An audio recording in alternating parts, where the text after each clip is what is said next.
In probably one of the more unique stories of a home port, Dyne Side Arms began life as a Capcom arcade shooter in 1986. The concept of the game was that the player controlled one of two playable mecha known as Mobile Suit against an alien race known as the Boson, which is attacking Earth. The arcade game is designed for up to 2 players, each with a joystick and 3 action buttons. What makes this title somewhat unique is that the first 2 buttons represent shooting left and right, which meant that the attacks came from both sides. The third button was to switch weapons, as the player character would collect and store different types. Another interesting aspect was when Greek symbols alpha and beta were collected, the players would merge with their partnership, or one would be provided if playing single player.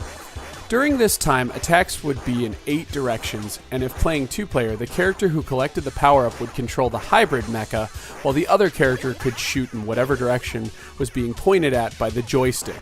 Upon getting shot, the ships would separate and go back to normal.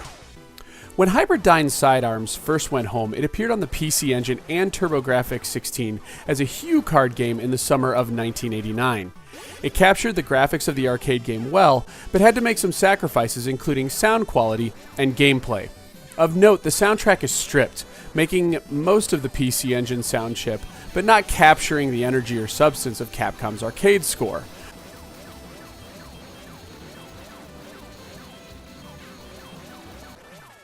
Two-player has been removed, probably because the PC Engine didn't support more than one controller out of the box. Additionally, the lack of a third button meant that swapping between weapons now required the player to pause the game and select their weapon manually.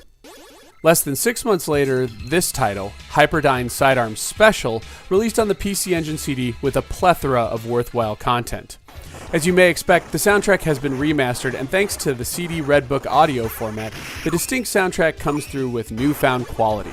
Besides that, there's little difference between the arcade version and the game found in this Sidearms Special version and the original HuCard release.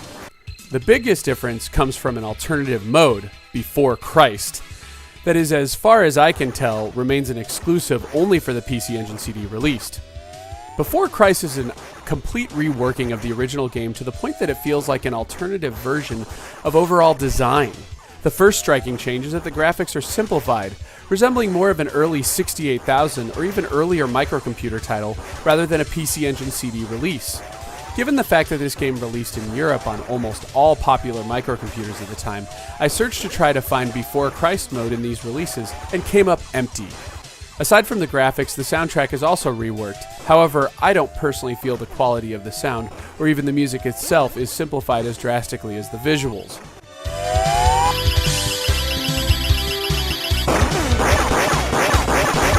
Gameplay has also been heavily altered, with the weapons changing at will upon collecting them, like many popular shoot-'em-ups of the time, and a charge beam mechanic a la R-Type is introduced.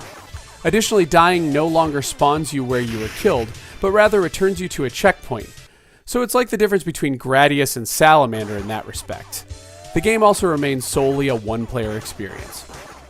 I'm guessing there's a group of people out there who adore Dyne Side Arms, and I do have to commend all versions of the game for doing some unique things with both gameplay and level design. Despite this, I found the game difficult to enjoy, especially after trying many times over to get better at the title, and always coming up short. This is counter to my experience with most shoot-'em-ups, where I will improve at least slightly with every play. As it stood, I played more than an hour and found myself getting stuck in nearly the same area every time.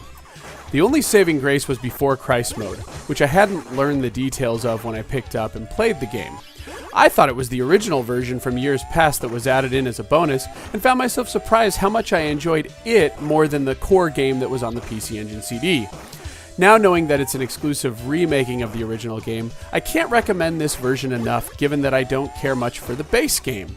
This doesn't mean that I necessarily have become a fan of Sidearms, but rather that I'm going to return to the game over and over again, but it will only be to play Before Christ mode.